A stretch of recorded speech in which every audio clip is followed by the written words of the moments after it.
Microsoft and OpenAI plot a $100 billion StarGate AI computer. Executives at Microsoft and OpenAI have been drawing up plans for a data server project that would contain a supercomputer with millions of specialized server chips to power OpenAI's artificial intelligence, costing as much as $100 billion. Microsoft will likely be responsible for financing the project, would be 100 times more costly than some of today's data centers. So here's a SEMIANALYSIS. We've covered this back in November. They're saying Microsoft is currently conducting the largest infrastructure build-out that humanity has ever seen. While that may seem like hyperbole, look at the annual spend of megaprojects such as nationwide rail networks, dams, or even space programs such as the Apollo moon landing. They all pale in comparison to the greater than $50 billion annual spend on data centers that Microsoft has spent in for 2024 and beyond. And this infrastructure build-out is aimed squarely at accelerating the path to AGI and bringing the intelligence of generative AI to every facet of life, from productivity applications to leisure. So the spend on data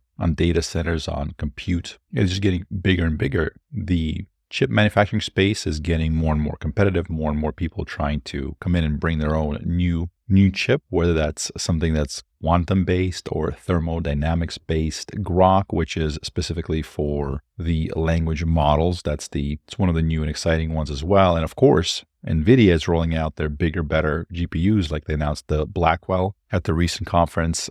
So things are heating up. It's just getting bigger, better, faster. The amount of money that we're pouring into it is larger. It is staggering, and probably this is just getting started. And so the executives at Microsoft, they're talking about something like a US-based supercomputer, which they have referred to as a StarGate. And this is something that's coming by 2030. They're looking to build it over the next 6 years. So this isn't something that's in the far, far future. This is coming soon. And this supercomputer would require an unprecedented amount of power. Now, it's hard to imagine the amount of electricity, of power that this thing would draw. We covered this tweet that made a lot of noise, that made a lot of waves. Kyle Corbett said he spoke to a Microsoft engineer on the GPT-6 training cluster project. He complained about the pain they're having provisioning InfiniBand class links between GPUs in different regions. So if you have like one in Washington and then one in Phoenix or whatever, right? It's a pain connecting them, right? So the person Kyle is asking, why not just co-locate the cluster in just one region? Why not just put it all in Phoenix or in Washington? Then you have to deal with the large spaces between the data centers. And the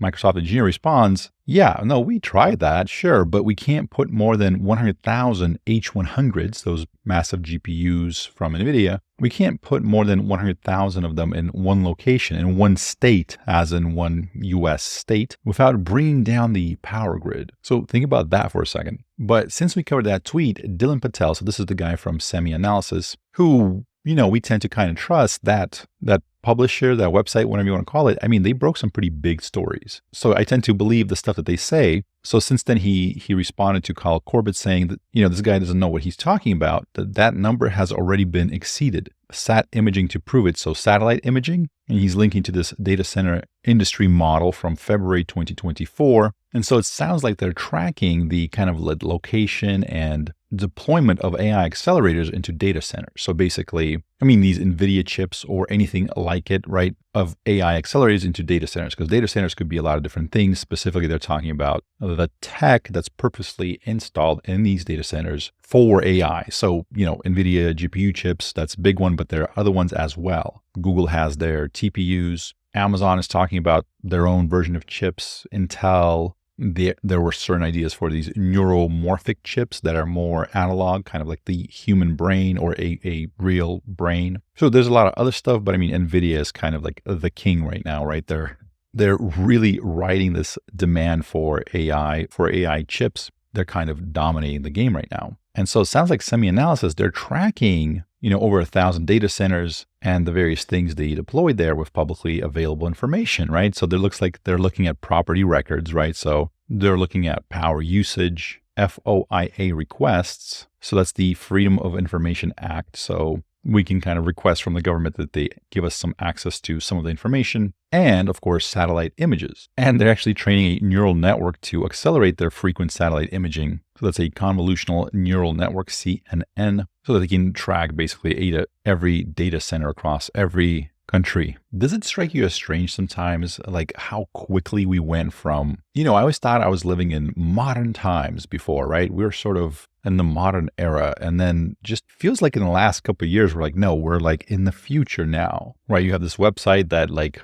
provides information about, semiconductors, and that's basically like an informational source for various businesses and how that relates to chips and AI accelerators and data centers and all that stuff, right? They're sort of like they get paid to just analyze all that stuff and provide the best and most up-to-date resources to the people that are, investing in this stuff or building businesses or whatever, which I got to say, this is a fascinating business model. I'd be curious to know how much these guys make, because I know they sell reports for thousands of dollars. They probably have even higher end reports for specific, niche things that some people might want. And I apologize that I don't know too much about these guys, or if they're just one person, I doubt it. There's probably a few of them. I'll try to do my research, see if I can kind of be able to more intelligently talk about this publication, because it's becoming obvious that these guys are kind of punching above their weight in terms of like their knowledge, their insight into what's happening. So, but the point isn't they're a massive organization. They're not even a large regional organization, right? They're basically a website that sells information, that has a newsletter, and they're training an AI model, their own in-house AI model, using these convolutional neural networks to rapidly analyze the kind of global satellite images of where these data centers are going, the data centers themselves being data centers that accelerate and improve the development of AI. If you heard this 5 years ago and you were asked, when do you think that's happening? Like you probably wouldn't say, yeah, like a few years, like 5 years from now. You'd probably say 20, 40 years in the future, maybe. I don't know. I mean, there's a lot of people that saw this coming, that were ahead of the curve, but I feel like most of us, like, we knew it was coming, but we were like, yeah, but it just didn't feel real. It didn't feel immediate. And when it arrived fast. I'll link this one if you want to read through it. I've mentioned this before, the hardware aspect of AI and all that stuff that's a little bit out of my depth. I'm not sure how well I understand all this stuff. I try to have a basic understanding of the main players in the game and kind of like what SEMIANALYSIS and some of these other guys, what they post, to kind of have an idea of what hardware is being developed to support AI. But it's getting to the point where, how they used to say rocket science to mean something super complicated. You had to be highly smart, highly knowledgeable to be able to understand it. They say, whoa, it's rocket science, right? I feel like the newest technology coming out of these chip companies like NVIDIA and others, the whole thing with quantum computers, quantum chips, neuromorphic chips, that's so far, I feel like, beyond rocket science, right? It seems like it's at this point getting far more complicated. But if I'm understanding this correctly, he's saying that this is nothing. Like we're past that already. This is even bigger than this, that the progress that where we are is even further ahead of what Kyle is talking about. So the article continues that Microsoft so far has committed more than $13 billion to OpenAI. Now, so this was that kind of strange deal where Microsoft funded a lot of OpenAI's compute budget. This is what kind of caused a lot of the rifts right now, where Elon Musk is suing OpenAI. They're fighting back and forth. This is why a lot of times people, when they complain about OpenAI not being open, that was kind of like the fork in the road where I think that whole thing began, right? OpenAI started as a small research lab. They talked about being open. It seems like certain internal emails that are coming out as part of this lawsuit between Elon and OpenAI, they seem to suggest that maybe the idea wasn't necessarily to mean open, to be open source, but more meaning open as benefiting everybody, like being more useful for humanity as a whole. And then they continue, in exchange, Microsoft gets access to the secret sauce of OpenAI's technology and the exclusive right to resell that tech to its own cloud customers, such as Morgan Stanley. I don't know if I 100% agree with that statement. Was that the arrangement? So here was a breakdown of the structure of the OpenAI deal. So flow of profit distributions through the investments repayment phases. So shout out to Jason Kalakanakis of the All In podcast. You know how you know somebody was early to a certain technology, certain social media, whatever, they were like on the inside of all this stuff that was happening, or at least, close to all the people that were building this stuff. His handle on Twitter is @Jason. I don't think you can get handles like that anymore, right? So initially, right, you have the first close partners, FCP. So they get their profits, they get profits from the company back until their principal is paid back. And then once that is paid back, the initial backers get their money back, right? 25% goes to employees, and those first founders, those first investments get a profit cap pay down. So it looks like 25% goes there. And 75%, the rest, goes to Microsoft until its investment is paid back. So that 10 billion or 13 billion cumulatively, whatever, 75% of the profits go back to Microsoft until that 13 billion, until that is paid back. Then OpenAI nonprofit starts getting a share, 2%. Then it looks like almost half, 49%, goes to again, employees and those first founding people. Profit cap pay down. 49% goes to Microsoft, cap pay down. And then once everything's fully paid back or paid down, OpenAI nonprofit eventually takes over 100% of profit distribution. And in terms of Microsoft getting access to the secret sauce of OpenAI's technology,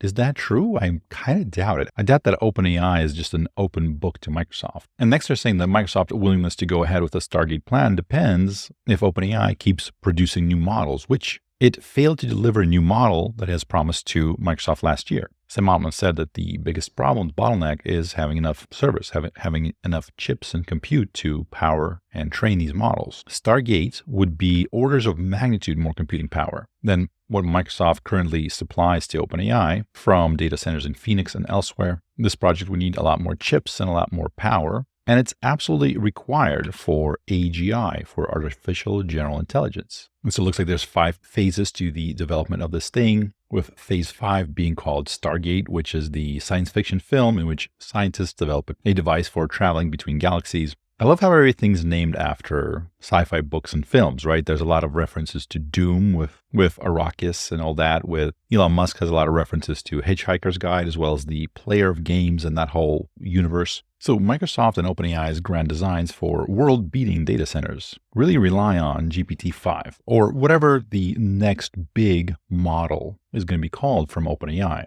the next big thing. Now, the interesting thing here is that, that podcast I referred to earlier, all in, so that's a poker term. It means taking all of your chips, all of the money that you have, and betting it on one hand. At the end of that hand, you either make money, right? You potentially a lot of money if you bet correctly, or you die, right? You lose all your chips. You're out of the game. So a lot of people are saying, well, AI is not really profitable, right? A lot of players are having a hard time making money, being profitable, cash flow positive from AI. Midjourney it's one result where they're making like hundreds of millions of, I believe. But for a lot of other players, the capital expenditures, how much they're spending on compute, for example, on data centers, it's so massive that it's hard to make a positive return. So why are they doing this?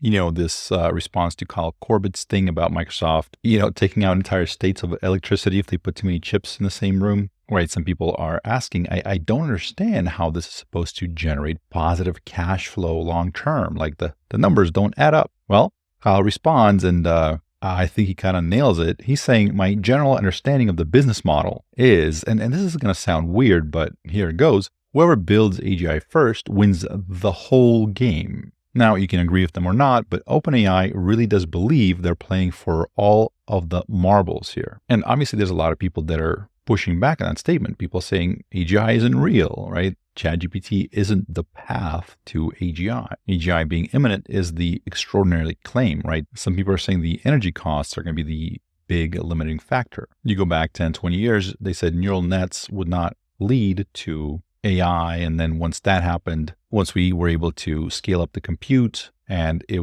transformers and stuff like that, certain architectures, it did work. People were saying, yeah, but there's not enough data, right? We've already looked at the entire internet, all of the data, like we're out of data, right? But now research out of Microsoft and other places are showing that synthetic data seems to be really good for training these models, even better than human data. In fact, and you can generate, an infinite amount of it. So that seems like it probably won't be a stumbling block. It seems like we're not going to hit a wall there is what it seems like. But now people are saying, well, okay, fine. This far you have come, but you shall go no further because, well, the energy is going to stop it, right? If a state in the, United States of America, if a whole state can't support, a large enough data center, then certainly that will be the stumbling block. But do you know who has 2 thumbs and is already working on a solution? This guy. I know there's no thumbs in that picture, but just pretend he's going like this. This guy, Sam Altman. Sam Altman-backed nuclear fusion power plant startup says it's on track to have its first plant live by 2028. That's not that far away. Right, so that's called Helion, that company. So Sam Altman tweeted in July 2023, this is maybe one of the most important factories in the world right now, Helion Energy. Here's where Helion Energy will soon start to install Polaris. So Sam has 4 big projects, right? Now, he's invested like in a million different things, but the ones that he's most involved in have raised 9+ figures before releasing their first commercial product, right? OpenAI raising $1 billion+, Helion Energy raising $500 million basically, and then RetroBio and WorldCoin. We'll talk about those in just a second. So which ones of these companies you would say were successful, right? So first of all, we have OpenAI here. This was a triumph. We're making a note here, huge success. Then we have Helion Energy. So again, these numbers here are the amount of money that investors put into these companies before those companies even had a product to sell to the people, right? By the way, this is important. The amount of money that's pouring into these projects before they have even a product, even any revenue coming in, it's an important data point to understand. Because in an interview long time ago, Sam Altman was kind of talking about, somebody was asking him, what is his secret sauce for success in investing in these various companies? This was before OpenAI, or at least before we've all heard of OpenAI. I don't know what year it was, but it was certainly, let's say it was before 2020. And kind of what he was saying is that the truth is that in the field that he plays in, the arena that he plays in, there's not a lot of competition, because the projects that he goes after are projects that cost incredibly large amounts of money, and they're unlikely to make any money for an incredibly long amount of time. So it's these like really expensive bets that will take a long time to pay out. Now, obviously, there's not a lot of people out there that are looking for stuff like that, right? People don't want to spend or don't have access to, $1 billion, and they want a return on the money. They want to get their money back as soon as possible. They don't want to wait 10, 20, 30 years. So the amount of people that are working in these projects, there's a limited amount of them, right? There's a limited amount of people that are shooting for those targets, for those moonshots. But I think Sam Altman's point in that interview was that, one of the reasons that he is successful is that when you do hit that moonshot accurately, right? When it does pay off, it's a world-changing, world-disrupting technology. And if you get one right, well, money is kind of no longer an issue, right? You're funded to do whatever you want for the rest of your life. You have more than enough money to do whatever, if that big moonshot pays off. So Helion is the second biggest moonshot that Sam Altman has right now, right after OpenAI. And I mean, I guess there's talks of some sort of a chip competitor to NVIDIA that's being spun up, right? We don't have too many details into that yet. All right, so what's a fusion power plant? Here's a 10-second overview. So fission is the splitting of the atom, right? So we take an atom, we split it. That releases a lot of energy, but you got to be very careful to not have an oopsie and start a chain reaction, because that, of course, causes a nuclear explosion, right? This is an image of the Tsar Bomba, the largest nuclear device ever detonated. I think it threw like dust into like outside of the atmosphere, I think, right? So if this is like, where planes fly, this was the bombs dropped on Hiroshima and Nagasaki, right? The biggest bomb exploded was not this, it was this one here. So, this is what we had in like 1961. The reason I bring this up is because a lot of people now are scared that, AI, this latest technology, is the first thing that we've ever developed that could kill us. No, not so much. We have enough bombs to wipe out every single living organism on the planet. Not once, not twice, but like 55 times plus by some estimates. So perspective. So that's fission. So that's splitting of the atom and causing a chain reaction. So it keeps going. That's what causes the explosion. A controlled reaction of something like this is, of course, a nuclear power plant. On one hand, a very efficient way to generate energy, but on the other hand, kind of controversial because of the damage that it could do. I've said it before. I'll say it again. Chernobyl on HBO, that show, it's a series, multiple episodes. It was just phenomenal. I loved it. Right. So this is Chernobyl on the map. So here's the city where that happened. The Chernobyl nuclear power plant, sarcophagus as it's called. Let me see if I can get a Google Street View here. Oh, wow. I was kidding. No, they have Google Street. I'm shocked. I really am. They do have a Google Street View here. Gamma travel. Wow. But yeah, this is Chernobyl where, yeah, so apparently there's like 1,000 people that still live there. I wouldn't, but all right. But I think the point is there's a lot of debate because, obviously there's some positives, but also, of course, a lot of risks. And then there's fusion. So that's taking the atom, sort of the nucleus of the atom, the center, and taking two of those and combining it, which also releases a lot of energy. And fusion potentially is a lot better, a lot safer. It doesn't produce radioactive material. All right, so fission, you can create radioactive material that's going to be around for a long, long time, right? It's very long-lived. As you can see, it can just like completely make large areas unlivable. With fusion, you might have some radioactive waste, but it's very low level. It's not a danger. The only problem is right now it's taking a lot more energy in than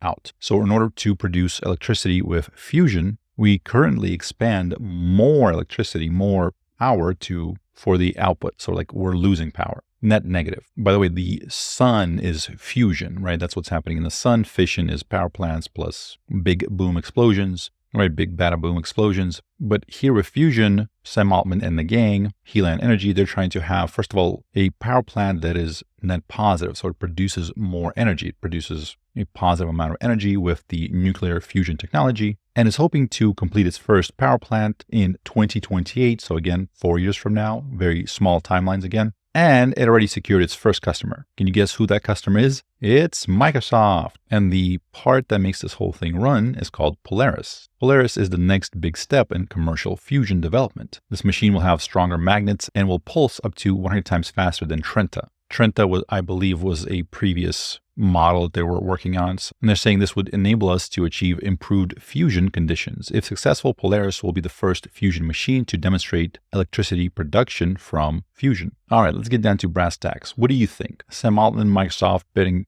big money on this. Some unprecedented amounts of funds. And they can afford it. Microsoft is a massive corporations. They have the money in their coffers. The technology, if it's as good as we believe it will be, both, AI and also nuclear fusion, right? If it's as good as we believe it will be, of course, it's going to pay off massive dividends. Can you imagine if the power that we're able to generate becomes 100 times more accessible and 10 times cheaper? How much would that change the world? Right here, they're saying AI that can help solve problems such as cancer, fusion, global warming, or colonizing Mars, among many other things. This does feel like we're playing for all the marbles, if you will. These guys are going all in. I mean, if the return on AI and all this stuff is zero, if it doesn't advance anymore, you can see how, it would be a big blow to Microsoft, OpenAI, all the investors. So my question is, where are we going to be in 2030 or 2035? Do you believe that all these bets will pay off? We'll have incredible energy, incredible advanced AI, fusion energy, cheap, abundant energy. Or do you think this is a dead end and nothing will come of this? Maybe somewhere in the middle, maybe we'll see some improvements, but it won't be this dramatic thing that some people are expecting.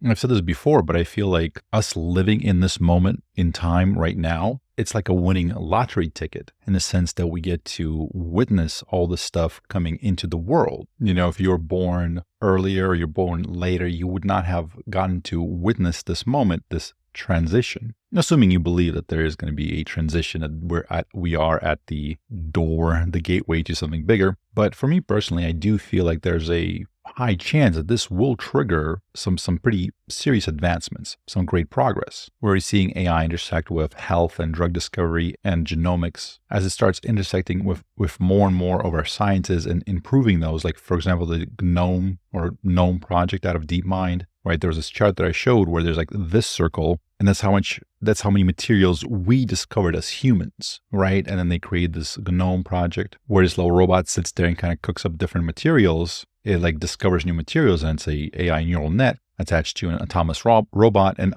the AI comes up with potential recipes, and the robot kind of just tries them out. And it's discovering new materials, potentially things that we can use for semiconductors or construction or whatever, better batteries. And they showed like if this circle is how much we as humans discovered, then like this circle is how much that thing discovered in the last few years it's been around. Like we're hitting that vertical curve of the advancement. Potentially, it seems like we are. Maybe in 10 years, we'll look back and laugh and be like, oh, we were so silly. It's just business as usual. But it doesn't feel like it. So I think we're going to see some pretty crazy stuff, some pretty crazy advancements. Keep in mind that other company that he's working on, that Sam Altman's working on, right? It's trying to make us immortal, or at least delay death. The word that I've heard thrown around by some people are negligible senescence. Maybe you've heard that one before. So this idea that our aging process, how quickly we develop wrinkles and our organs slowly atrophy or whatever, like that process could potentially be slowed down so much that it's